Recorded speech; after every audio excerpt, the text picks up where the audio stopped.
Good morning, students. കഴിഞ്ഞ ക്ലാസ്സുകളിൽ നമ്മൾ പ്രൈമറി ക്രെഡിറ്റ് സൊസൈറ്റീസിനെ കുറിച്ചിട്ടാണ് ഡിസ്കസ് ചെയ്തത്.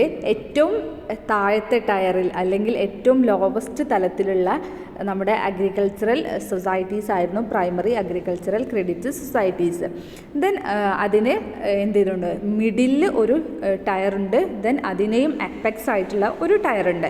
നമ്മൾ 3 ടയർ സിസ്റ്റമാണ്, 3 ടയർ സ്ട്രക്ചറാണ് എന്ന് പഠിച്ചിട്ടുണ്ട്. ദെൻ അതിൻ്റെ മിഡിൽ ലെവലിൽ വരുന്നതാണ് സെൻട്രൽ കോപ്പറേറ്റീവ് ബാങ്ക്. ഏറ്റവും ലോവസ്റ്റിൽ primary societies, then central cooperative bank അല്ലെങ്കിൽ സെൻട്രൽ കോപ്പറേറ്റീവ് സൊസൈറ്റീസ്. അത് കഴിഞ്ഞ് അതിൻ്റെ എപ്പെക്സ് ആയിട്ടാണ് സ്റ്റേറ്റ് വരുന്നത്. അപ്പോൾ മിഡിലാണ് സെൻട്രൽ കോപ്പറേറ്റീവ് ബാങ്ക് അല്ലെങ്കിൽ മിഡിൽ ടയറിൽ മിഡിൽ ലെവലിൽ വരുന്നതാണ് സെൻട്രൽ കോപ്പറേറ്റീവ് ബാങ്ക്. ഈ central cooperative bank is a financial bank of the primary cooperative societies in the district. ഒരു ഡിസ്ട്രിക്റ്റ് ലെവലിൽ നമ്മുടെ പ്രൈമറി സൊസൈറ്റീസിനെ ഫൈനാൻസ് ചെയ്യുന്ന ബാങ്കാണ് നമ്മുടെ central cooperative bank. The central cooperative bank is also a federation of the primary credit societies and other type of primary societies with its jurisdiction. ആ primary സൊസൈറ്റീസിൻ്റെ ജുറിഡിക്ഷനിൽ വരുന്ന അവരെ ഫിനാൻസ് ചെയ്യുന്ന അവരുടെ ഒരു ഫെഡറേഷൻ, അവരുടെ മുകളിലായിട്ടുള്ളൊരു ഫെഡറേഷനാണ് central cooperative bank. There are 14 central cooperative bank at present. നിലവിൽ 14 കോപ്പറേറ്റീവ് ബാങ്കാണ് സെൻട്രൽ കോപ്പറേറ്റീവ് ബാങ്കാണ് നിലവിലുള്ളത്.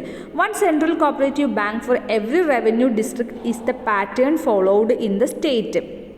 ഒരു റവന്യൂ ഡിസ്ട്രിക്റ്റിന് ഒരു സെൻട്രൽ കോപ്പറേറ്റീവ് ബാങ്ക് എന്നുള്ള നിലയ്ക്കാണ് ഇപ്പോൾ അത് വർക്ക് ചെയ്യുന്നത്. Therefore it is also called district cooperative bank.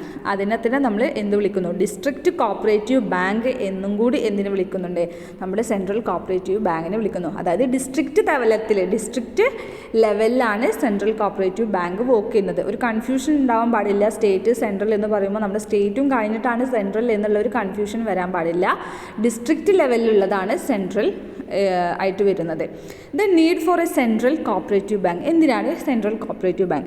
Primary cooperative societies especially in the initial stages cannot function effectively without obtaining financial help from an outside agency. Also they require technical guidance and administrative advance. അതായത് നമ്മൾ primary cooperative societies initial സ്റ്റേജിൽ നല്ല എഫക്റ്റീവായിട്ട് work ചെയ്യാൻ പറ്റുന്നില്ല. കാരണം അവർക്ക് outside ഏജൻസിയിൽ നിന്നൊന്നും ഫണ്ട് കളക്ട് ചെയ്യാൻ പറ്റുന്നില്ല, ടെക്നിക്കൽ അഡ്വൈസ് ഒന്നും കിട്ടിയിരുന്നില്ല, അഡ്മിനിസ്ട്രേറ്റീവ് അഡ്വൈസും കാര്യങ്ങളൊന്നും കിട്ടാത്തതുകൊണ്ട് തന്നെ അത് അത്രത്തോളം എഫക്റ്റീവ് ആയിരുന്നില്ല.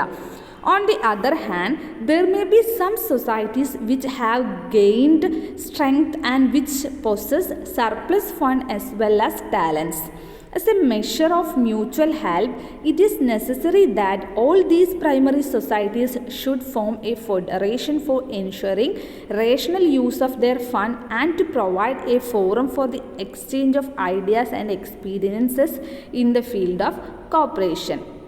അതുകൊണ്ട് തന്നെ നമുക്കൊരു സൊസൈറ്റി വേണം. എങ്ങനെയുള്ള സൊസൈറ്റി? ഒരു മ്യൂച്വൽ ഹെൽപ്പ്. അതേപോലെ തന്നെ നമ്മുടെ പ്രൈമറി സൊസൈറ്റീസിനെല്ലാം കൂടിയിട്ട് ഒരു ഫെഡറേഷൻ എന്ന രീതിയിൽ അവർക്ക് എല്ലാവർക്കും എല്ലാ അസിസ്റ്റൻസും കൊടുക്കുന്ന ഒരു ഫെഡറേഷൻ എന്ന രീതിയിലും, അതേപോലെ തന്നെ എക്സ്ചേഞ്ച് ഓഫ് ഐഡിയാസും എക്സ്പീരിയൻസും കോപ്പറേഷനിൽ സൊസൈറ്റീസ് അല്ലെങ്കിൽ കോപ്പറേഷൻ അവർക്ക് ഇടയിൽ എഫക്റ്റീവ് ആവണമെന്നുണ്ടെങ്കിൽ ഈ പ്രൈമറി ഏറ്റവും ലോവസ്റ്റ് ആയി എടുക്കുന്ന കുറച്ച് സൊസൈറ്റിയെ നിയന്ത്രിക്കുന്നതിന് അല്ലെങ്കിൽ അവർക്ക് എല്ലാ അസിസ്റ്റൻസും കൊടുക്കുന്നതിന് അവർക്ക് മുകളിൽ ഒരു സ്ഥാപനം വരണം എന്നുള്ളൊരു ആവശ്യകത ഉണ്ടായിരുന്നു. ദെൻ അതിൻ്റെ ഹിസ്റ്റോറിക്കൽ ബാക്ക്ഗ്രൗണ്ട് പറയുന്നത് cooperative credit societies act of 1904 there was no provision for the formation of federal society such as central cooperative bank, union etc. ഒന്നും എന്തുണ്ടായിരുന്നില്ല, പ്രൊവിഷൻസ് ഒന്നും ഉണ്ടായിരുന്നില്ല. It was presumed that credit societies would be able to attract substantial amount of deposits from the members as well as non-members, and such fund would be sufficient to meet the credit needs of the members.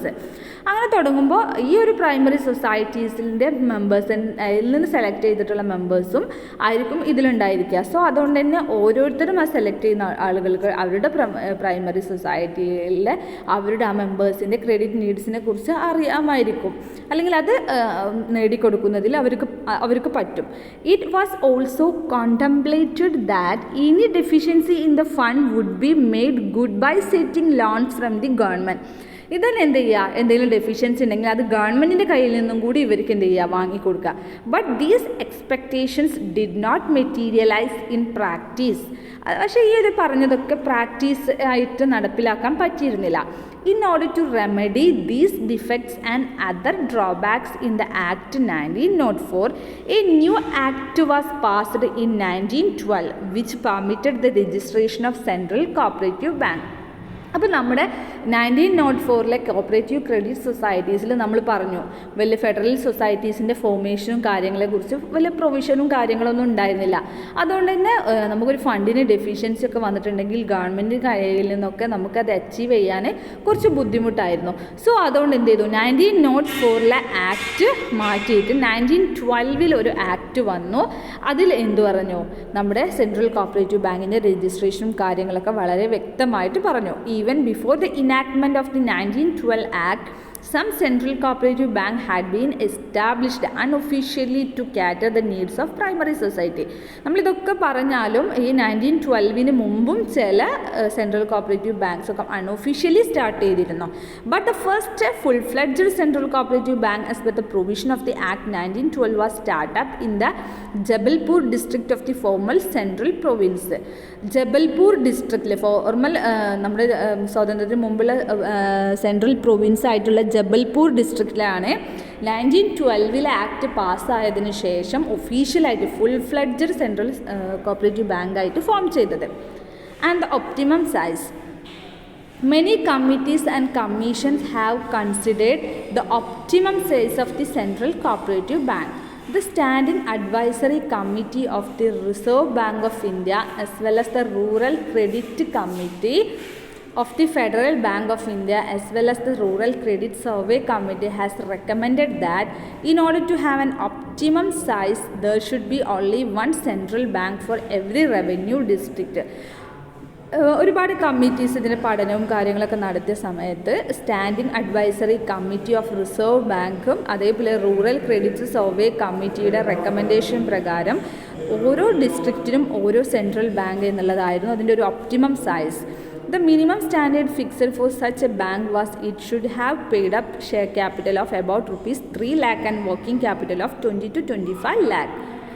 The following factors were considered for recommending the optimum size of the central bank. ഇനി following ഫാക്ടേഴ്സും കൂടി consider ചെയ്തിട്ടാണ് optimum size fix ചെയ്തത്. The institution should be strong and viable and should be able to draw the attention of the pupil. Institution സ്ട്രോങ്ങും ആയിരിക്കണം, വയബിളും ആയിരിക്കണം, അവിടുത്തെ മെമ്പേഴ്സിന് നല്ല രീതിയിൽ സഫീഷ്യൻ്റ് ആയിട്ട് അല്ലെങ്കിൽ അവരുടെ നീഡ്സ് മീറ്റ് ചെയ്യാൻ പറ്റിയിരിക്കണം. It should be able to create confidence among the public and its efficient dealing. അതിൻ്റെ ഡീലിങ്സിലൂടെ പബ്ലിക്കിൻ്റെ കോൺഫിഡൻസ് അറ്റൈൻ ചെയ്യാനും പറ്റിയിരിക്കണം. It should be able to withstand the competition from the commercial bank which are well established in reputation, efficiency and wide contracts.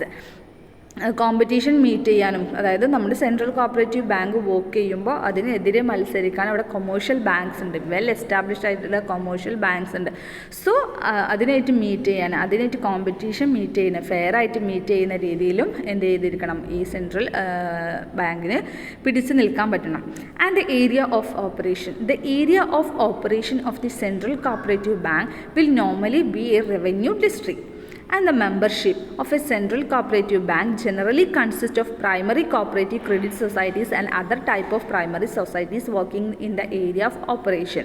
The government can also become a member by taking the shares of central cooperative bank. അപ്പോൾ ഇതിൽ പ്രധാനപ്പെട്ട members എന്ന് പറയുന്നത് നമ്മുടെ primary agricultural credit societies. ആ ഒരു ഡിസ്ട്രിക്റ്റിൽ ഒരുപാട് പ്രൈമറി അഗ്രികൾച്ചറൽ ക്രെഡിറ്റ് സൊസൈറ്റീസ് ഉണ്ടായിരിക്കും. അപ്പോൾ അതിൽ നിന്ന് സെലക്റ്റഡ് ആയിട്ടുള്ള മെമ്പേഴ്സാണ് ഇതിലെ മെമ്പർ. കൂടാതെ ഗവൺമെൻറ്റിനും ഷെയർ എടുത്തുകൊണ്ട് എന്ത് ചെയ്യാം, ഇതിൽ മെമ്പർ ആവാം. And the liability. The liability of the central cooperative bank will always be limited to the shares. ഷെയർസിനായിട്ട് ലയബിലിറ്റി ലിമിറ്റഡ് ആണ്, അൺലിമിറ്റഡ് അല്ല.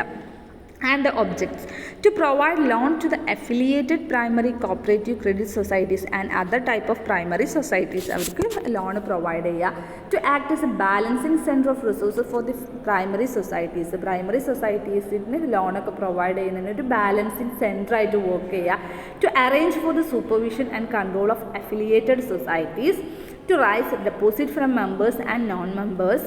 to convene conference of the member societies and also be prescribed uniform procedure for the working of the primary societies. Primary societies തോന്നിയ രീതിയിൽ work ചെയ്തിട്ടുണ്ടെങ്കിൽ അത് efficient ആവില്ല, effective ആവില്ല. So അവർക്ക് വേണ്ട യൂണിഫോം പ്രൊസീജിയേഴ്സും കാര്യങ്ങളൊക്കെ ഇവരെന്ത് ചെയ്യുക, പോളിസീസ് മേക്ക് ചെയ്തിട്ട് അത് ഇംപ്ലിമെൻ്റ് ചെയ്യുക.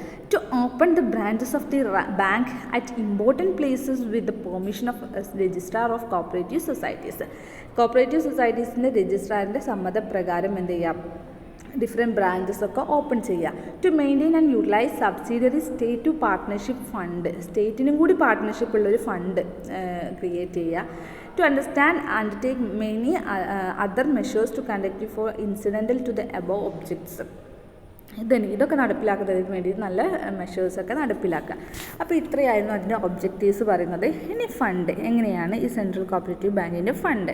The authorised share capital of A cooperative central bank ordinary varies from rupees 50 lakh to 1 crore. There are two type of shares. A class shares intended to member society and the share value is usually rupees 100, and B class shares reserved to the state government. The funds of the Central Cooperative Bank include share capital from member societies and government, deposit from members and non-members, reserve fund member societies and the government, deposit from members and non-members, reserve fund and other reserve created by the bank, loans from the state cooperative bank. A class ഷെയർസും B class ഷെയർസും ഉണ്ട്. A class എന്ന് പറഞ്ഞാൽ മെമ്പേഴ്സിൻ്റെ കോൺട്രിബ്യൂഷനാണ് rupees 100 വരെയുള്ള തുടങ്ങിയിട്ടുള്ള contribution. B class എന്ന് പറഞ്ഞാൽ ഗവൺമെൻറ്റിൻ്റെ സ്റ്റേറ്റ് ഗവൺമെൻറ്റിൻ്റെ റിസർവ് ആണ്. അപ്പോൾ ഈ രണ്ട് രീതിയിലായിട്ടുള്ള ഫണ്ടായിരുന്നു അവരുടെ കോൺട്രിബ്യൂഷൻ എന്ന് പറയുന്നത്, മെമ്പേഴ്സിൻ്റെ കോൺട്രിബ്യൂഷൻ എന്ന് പറയുന്നത്. ഇതിന് അവരുടെ മൊത്തം ഓതറൈസ്ഡ് ക്യാപിറ്റൽ എന്ന് പറഞ്ഞാൽ 50 ലാഖിൻ്റെയും 1 crore ഇടയിലുള്ളൊരു എമൗണ്ടാണ്. അപ്പോൾ അത്രത്തോളം പ്രൈമറി സൊസൈറ്റീസ് ഉണ്ടായിരിക്കും. ഒരു ഡിസ്ട്രിക്റ്റ് എന്ന് പറയുമ്പോൾ വൈഡ് ഏരിയയാണ്. അപ്പോൾ ഇത്രത്തോളം ക്യാപിറ്റൽ അവർക്ക് റൈസ് ചെയ്യാൻ പറ്റും. പിന്നെ എന്ത് ചെയ്തു, മെമ്പർ സൊസൈറ്റീസും ഗവൺമെൻറ്റിൻ്റെയും ഷെയർ അവരുടെ കയ്യിൽ നിന്ന്, അതേപോലെ മെമ്പേഴ്സിൻ്റെ കയ്യിൽ നിന്ന്, നോൺ മെമ്പേഴ്സിൻ്റെ കയ്യിൽ നിന്ന് നമുക്ക് കോൺട്രിബ്യൂട്ട് ചെയ്യാം. പിന്നെ റിസർവ് ഫണ്ട്, അതർ റിസർവ്സ് അതൊക്കെ ക്രിയേറ്റ് ചെയ്തുകൊണ്ട് സ്റ്റേറ്റ് കോപ്പറേറ്റീവ് ബാങ്കിൻ്റെ കയ്യിൽ നിന്ന് ലോണ് വരെ ഇവർക്ക് എന്ത് ചെയ്യാം, അവൈലാക്കാം. എന്നിട്ട് നല്ല രീതിയിൽ വർക്ക് ചെയ്യാം. Individual maximum borrowing power usually 10 times of the paid up share capital of member societies. നമ്മൾ ഈ കുടുംബശ്രീയിലൊക്കെ അടക്കുന്ന പോലെ തന്നെ നമ്മൾ ക്യാഷ് അടക്കുക, ദെൻ അതിൻ്റെ ഒരു പ്രൊപ്പോർഷൻ വെച്ച് നമുക്ക് എന്ത് ചെയ്യാം, ലോണായിട്ട് അത് വിഡ്രോ ചെയ്യാം. അപ്പോൾ usually 10 times of the paid up share capital of member societies ആണ്. And it should not be exceed the maximum limit fixed in the bylaw MBP of the member societies. Direct member പോയിട്ട് central ബാങ്കിൽ നിന്നും loan എടുക്കുകയല്ല, നമ്മുടെ primary സൊസൈറ്റീസിലാണ് നമ്മൾ member.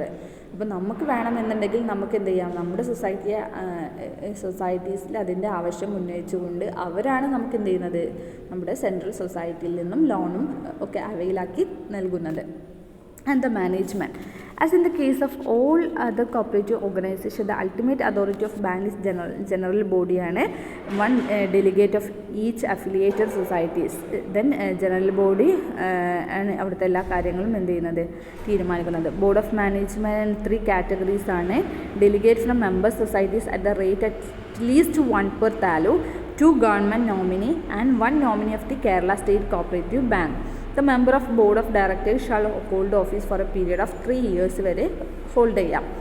പിന്നെ executive committee വരുന്നത്, for the prompt transaction of business, the board of management delegates some its powers and functions to an executive committee.